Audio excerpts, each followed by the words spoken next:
What's going on, everybody? So this is the fun project I've been having. This is the red and black truck. If you guys recall, it had a broken spring hanger. So this is part of the spring that had broken off. I got it down there, actually. I don't know if you guys can see it or not, but this is when I took the spring out. Part of it broke off. Ended up having to grind off the spring hanger over there. And then the reason I had to take the whole spring out was because this bolt was seized in the bushing. And over here on this side, I noticed that it's got two leaves that are broken. So I was like, well, at that point, I may as well replace both springs. So I bought 2 new springs, 4 new hangers, 4 new U-bolts, because these are never going to come off.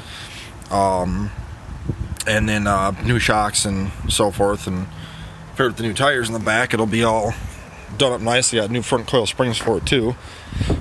But basically, this takes a lot of time if you guys are doing this at your house.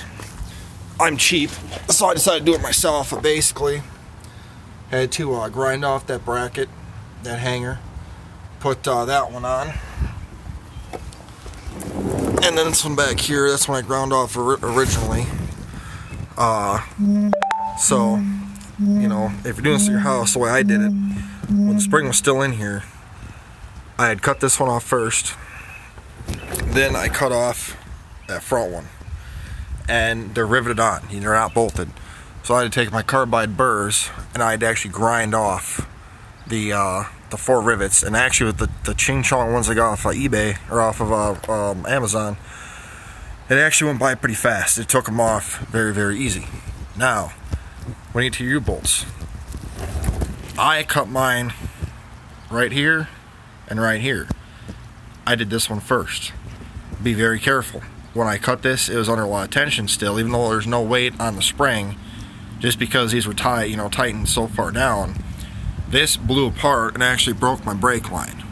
That's what the vice grips are on here for, because it's leaking all over the place. So be careful of that. And then I chopped this one off, and then I jacked the spring out straight through the front.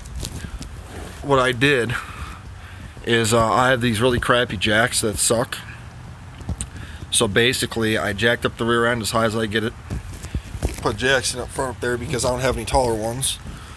And then I used a Reese hitch, and I put the jack stands on the back of the Reese hitch. This way the rear end can sag and droop all the way down. And then I also put the shock on this side too, and the bolt was seized in the bushing on there too, so I had to smack that thing out a million times. So I got a new shock in there now, and now it's all in there. I just got to tighten everything down. I have the hanger bolts, which, by the way, if you buy these off Rock Auto, the front hangers do not include new bolts. The rear does, front does not. So I have a whole bunch of grade 8 ones I put in here. But I just gotta load the suspension up, tighten down this one, tighten down this one, and tighten down this one, and then tighten down the shock, and then this side will be done. And then I go to the other side and have that fun, which I'll show you what I mean by. So this, which this is broken off too. I didn't even notice that. So, all right, good thing I'm doing both sides. But yeah, basically that's what happened with my other side. Is it was completely rusted out and it's broke.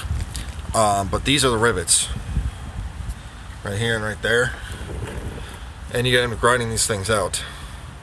And it looks like a big challenge. But like I say, everybody says, oh, use a grinder. I tried my grinder, and honestly, it didn't work out very well. I just used my carbide burrs, and they came right off. It was pretty nice, actually. So that's the fun I've been having. I also got my parking brake fixed on here. Cables and stuff all work now, and that was also pretty fun. But now she'll be a really good truck. I still want to sell it or trade it for something, but if I can't, at least I'll have a truck with pretty much brand new tires and new suspension all the way around. I have new coil springs for the front because the ones in here are old and crappy. And I've had a set of coil springs for one of these trucks for a long time, just sitting in my garage.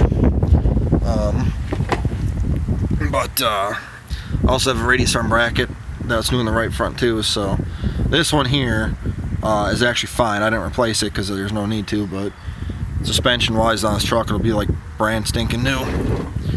And there's the tread in these tires. I mean, they're meaty. You know, they're almost brand new tires. So this should do pretty well in the winter and haul pretty well.